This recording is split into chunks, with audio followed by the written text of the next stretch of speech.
Brothers and sisters, listen carefully. They tried to silence my voice with paper. 12 pages written by strangers, signed by no one. A script of surrender. An apology dressed as diplomacy. They told me, rate it President Traore. Don't resist. This is how you keep partnerships. This is how you survive. But I was not sent to the United Nations to read their words. I was not chosen by my people to bow in silence. I did not come to apologize for speaking the truth about Israel, about France, about the invisible war strangling Africa. I came to represent a people silenced for over 400 years. No piece of paper, no foreign power, no threat of isolation will ever change that. So I folded their script in half. When I stepped up to that microphone, I brought my own words. Words that shook the chamber. It began with my speech 2 months ago, the one they said went too far. I called out what Israel and its allies were doing in Gaza. I said the cries of Palestinian mothers echoed just like the cries of mothers in Mali, in Congo, in Niger. I said if Africa remained silent, then we were complicit. That speech didn't sit well with the so-called peacekeepers. A week later, I received a letter from the UN Secretary General's office. It claimed my words had caused diplomatic tension and undermined cooperation. They asked me to appear before the assembly, not to speak freely, but to clarify my position. Let me be clear, they didn't want a clarification. They wanted a confession. The pressure escalated. Calls came from Paris, from Washington, from Tel Aviv. Back channels opened. Offers were made, threats followed. Development aid could be reconsidered, sanctions were hinted at. And then the final insult, a drafted speech for me. 4 pages apologizing for tone, 3 for language, and 5 pages reminding me to reaffirm our shared values. Whose values? Because the last time I checked, our values never included silence in the face of genocide. I could have stayed home. I could have ignored the invitation. But I knew what this moment meant. If I didn't speak, they'd rewrite the story. If I didn't show up, they'd say I backed down. So I flew to New York with no script, no apology, no intention of bowing. But before I tell you what happened in that chamber, I must tell you about the week leading up to it, because that's when I discovered how deep their panic really went. 3 days after receiving their drafted apology, my phone rang at 2 in the morning. Not my official line, but my personal one, the number only 5 people in the world have. A voice I didn't recognize said, President Traore, this is Ambassador Richardson from the U.S. State Department. We need to talk. 20 minutes later, a black SUV pulled up to the presidential palace. No flags, no diplomatic plates, no advance notice. Richardson stepped out with 2 men who never gave their names. Mr. President, he said, settling into my office without invitation, we have a problem. He opened a leather briefcase and laid out documents across my desk, satellite photos of Burkina Faso's gold mines, financial records of our Chinese infrastructure deals, intelligence reports on Russian advisors we had never officially announced. We know everything, he said quietly, and right now we're choosing to call it economic cooperation instead of what it really is. I leaned back.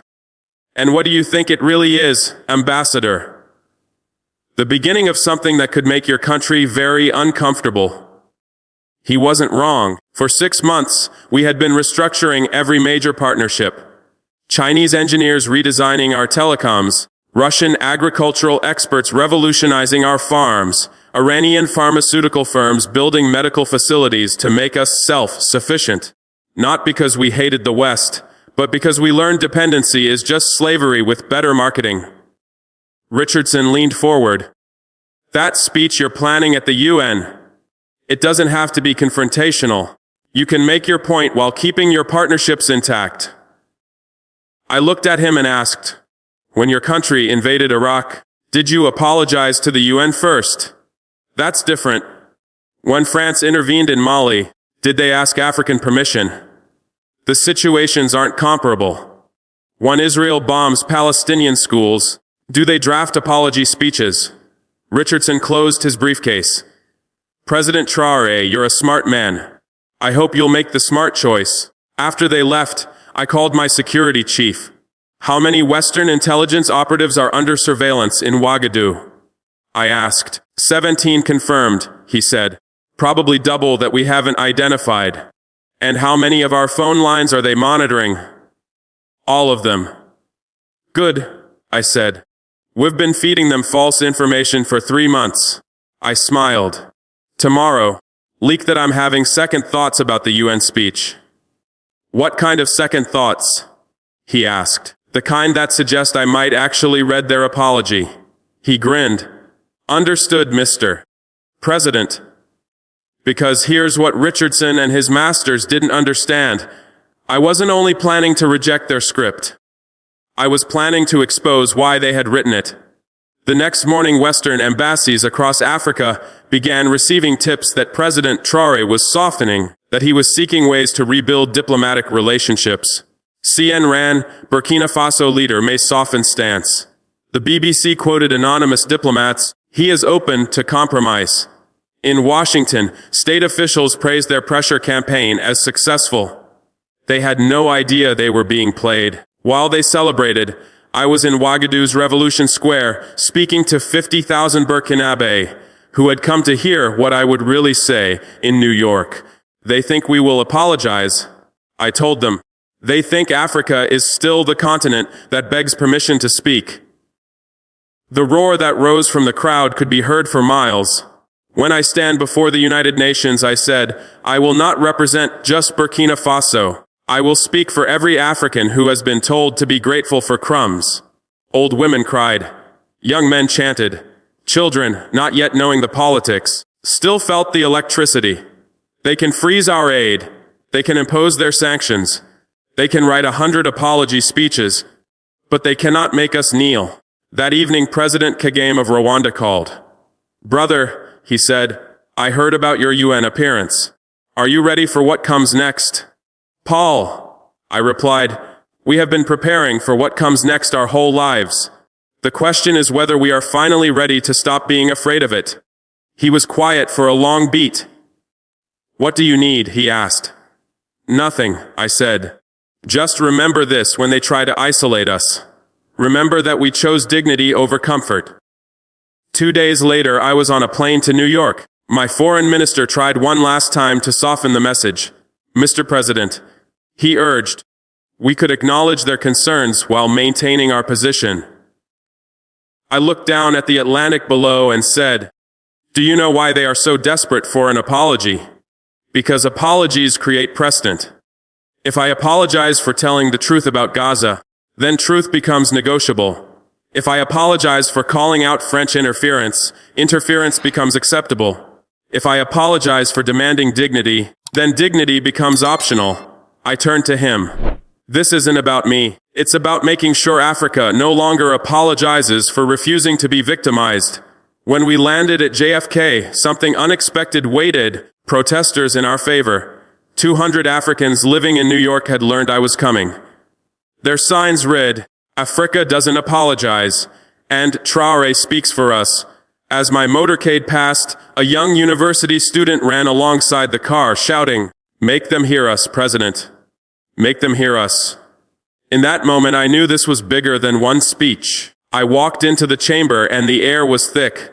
Delegates from over 100 nations, all eyes on the young man from Burkina Faso they had called too bold, too loud, too African. Some smirked, others didn't look up. I found the microphone, adjusted it once, and began. I won't waste time, I said. Before you ask me to apologize, let me ask you, how many times have you apologized for what you have done to Africa? Silence. Did Belgium ever apologize for the atrocities in the Congo? Did France apologize for massacres in Algeria? Has Israel apologized for training militias that destabilized our region? The cameras zoomed in. I saw the delegates shift uncomfortably. Then I continued, you accuse me of inciting hatred because I spoke truth. But when bombs fall on Gaza, you call it defense. When African children starve because of your trade policies, you call it economics. When we rise, you panic. Every word was intentional, every pause deliberate. I reminded them that Africa was no longer afraid, that we didn't need permission to defend our dignity. The West speaks of peace while exporting war. The West speaks of democracy while supporting coups. The West speaks of aid but delivers debt. At one point, the French delegate stood up and walked out. Good, let him walk. Because this was not just a speech, it was a reckoning. Then I did something no one expected. I pulled out my phone right there at the podium. I want to read you something, I said. A message I received this morning from a 12-year-old girl in Ouagadougou. The chamber fell silent. I read, Mr. President. My teacher says you're going to America to speak for us. Please don't let them make you small. We are proud to be African.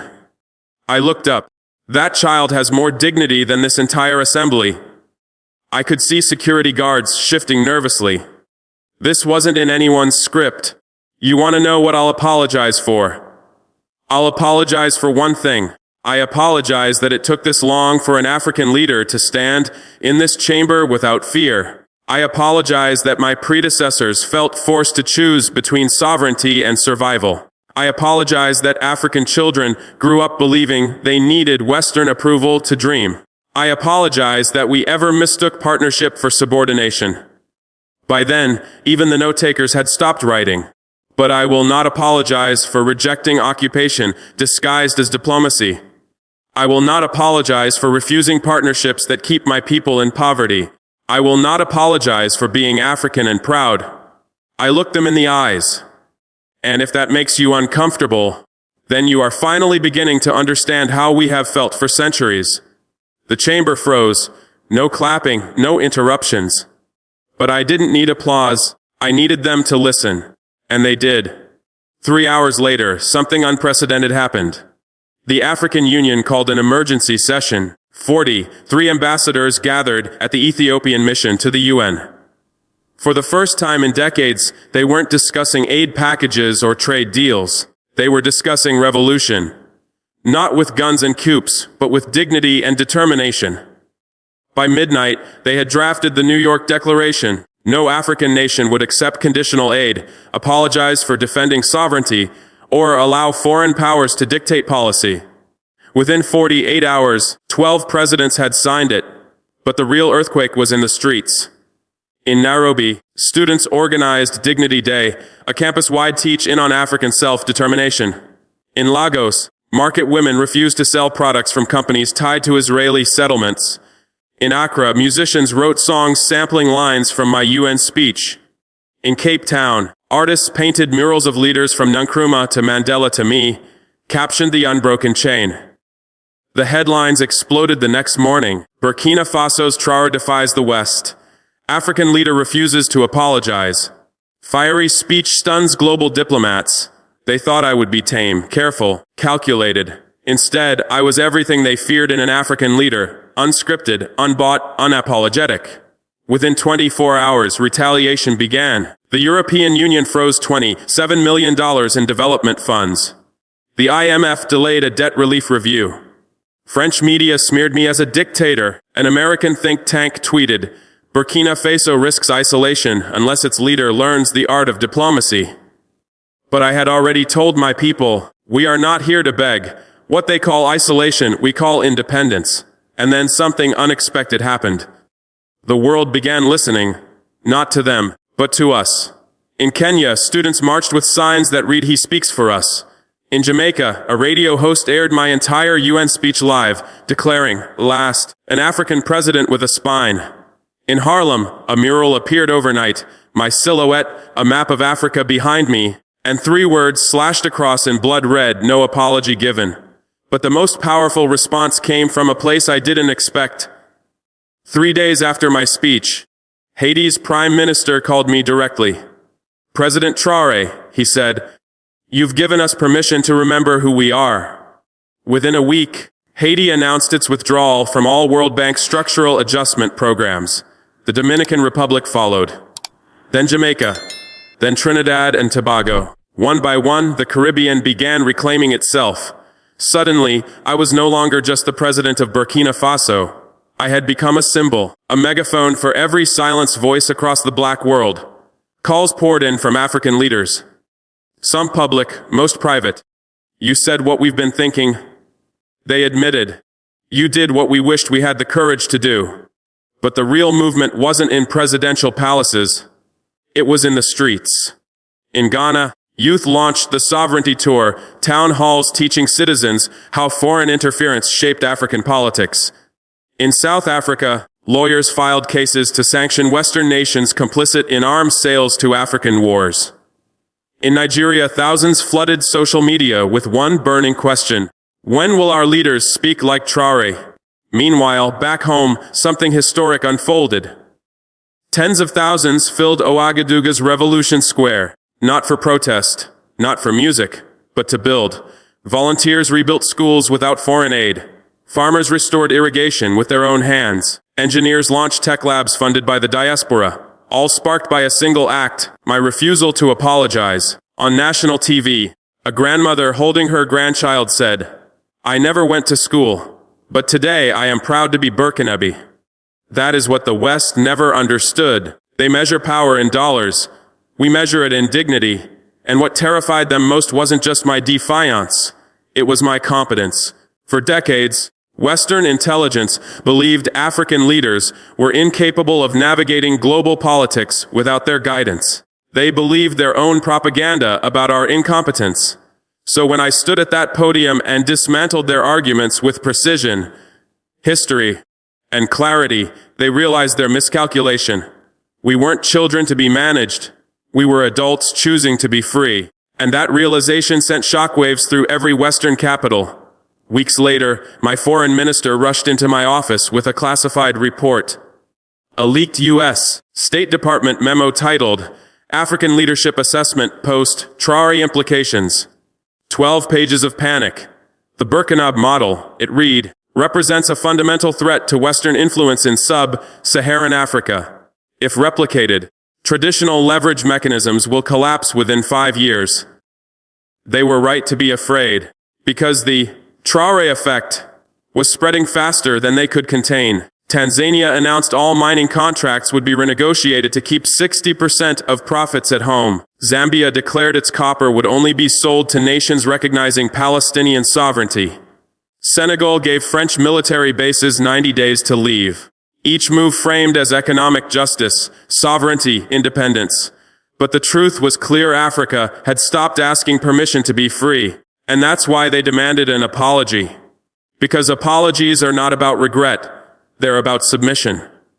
They needed the world to see Africa bow once more. But I refused, not because I am flawless, not because I am fearless, but because Africa has bowed enough. Not because I enjoy conflict, but because our silence has cost us too much. We were silent when they carved borders with rulers. We were silent when they stole our children. We were silent when they funded our wars, poisoned our rivers, and called it progress. But we are silent no longer. The day I returned to Ouagadougou from New York, something unforgettable happened. As my plane descended, I saw thousands lining the road from the airport to the capital. Not protesters, not angry crowds. Families, children, elders. They held signs, but not political ones. Signs that read, "Welcome home. We are proud you spoke for us." When my motorcade stopped at Revolution Square, an old man, frail and bent over a carved wooden cane, pushed forward. My guards tried to block him, but I waved them aside. He tapped on my window. I rolled it down, and he leaned in. "Young man," he said in our language, "I fought for independence in 1960. Today, you made that fight worthwhile." He pressed something into my hand, a faded piece of cloth. Burkina Faso's first flag, raised 65 years ago when we became free. "Keep this," he said, "so you never forget that freedom isn't a gift, it's a choice you make every day." That night, alone in the palace, I laid that flag across my desk. And I understood. My UN speech wasn't the end of something. It was the beginning. The beginning of an Africa that will not apologize for its excellence. An Africa that will not beg for what it can build. An Africa that knows the difference between diplomacy and submission. 6 months later, an invitation arrived that made me smile. The African Union wanted me to address their annual summit. The theme, New African Leadership for a New Century. As I prepared, I thought about that grandmother who said she was proud to be Burkinabe. About the young woman in New York who ran beside my car. about the old fighter who gave me his flag. And I realized they didn't want me to just speak for them. They wanted me to teach them how to speak for themselves. So here is my message to the world and to every African leader still hiding behind polite curtains. Do not apologize for defending your people. Do not soften your voice to comfort your oppressors. Do not trade truth for treaties. History remembers the bold, and history will remember this moment. Not as the day Traore bowed to the UN, but as the day Africa stood tall and refused to kneel. Because when you carry the voices of people silenced for 400 years, your voice becomes their voice. When you refuse to bow, you teach them to stand. When you choose dignity over comfort, you show them that dignity is always an option. That speech was never about me. It was about us.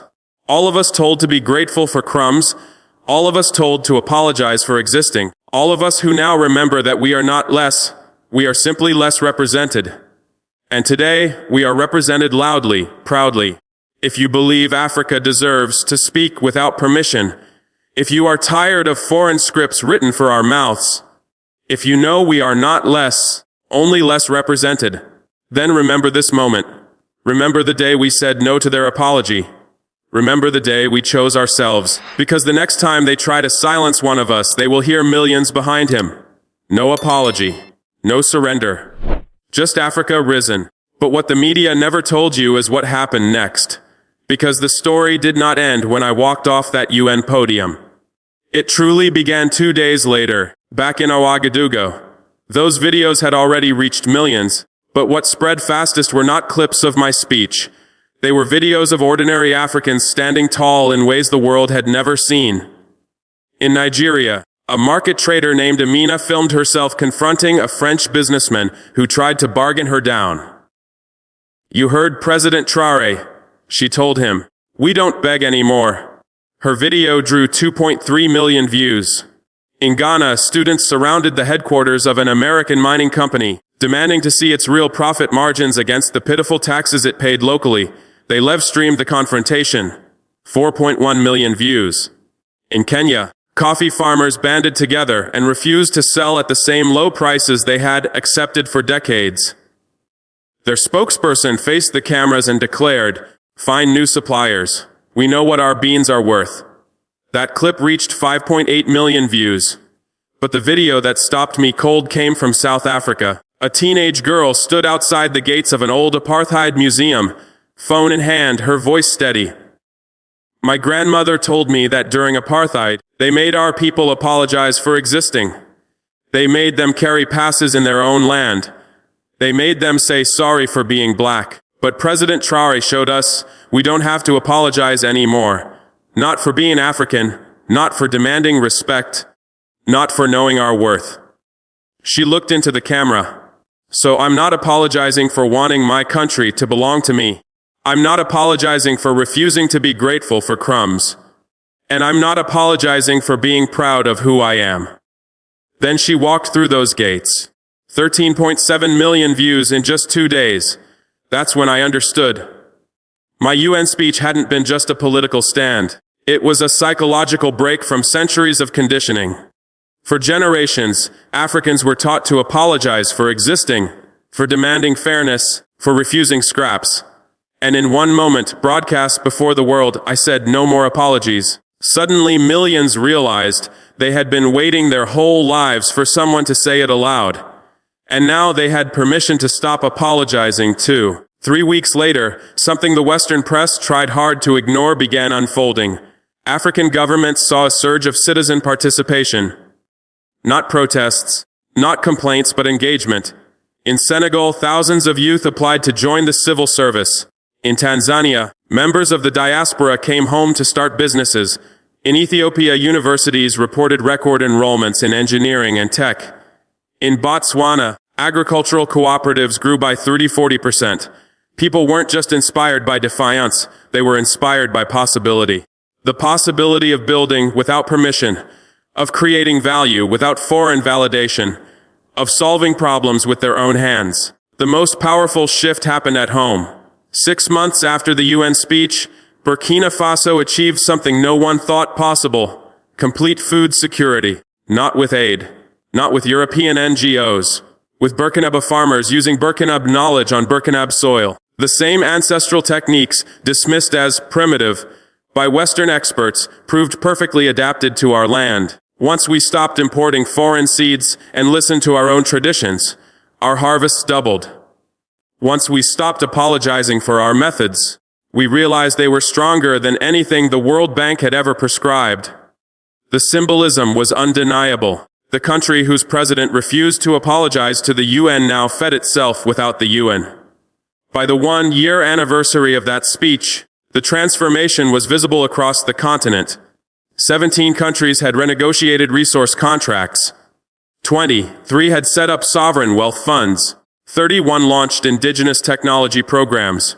42 signed bilateral agreements that cut Western intermediaries out. The African Continental Free Trade Area, stalled for years, suddenly accelerated. Not because of government elites, but because millions of ordinary Africans demanded it. They heard a leader refuse to apologize for African excellence, and they decided they wanted to live it. And that's what truly kept Western strategists awake. The psychological shift wasn't contained to Africa. Indigenous nations in the Americas began citing my words in land rights struggles. Aboriginal activists in Australia used them in sovereignty campaigns. Pacific Islanders facing climate collapse and colonial debts started echoing the same defiance in global forums. The refusal to apologize had become a global language of dignity, and it traced back to one moment, one African president deciding that dignity was not negotiable. The apology they wanted will never come. It never should. Africa has nothing to apologize for. We never did.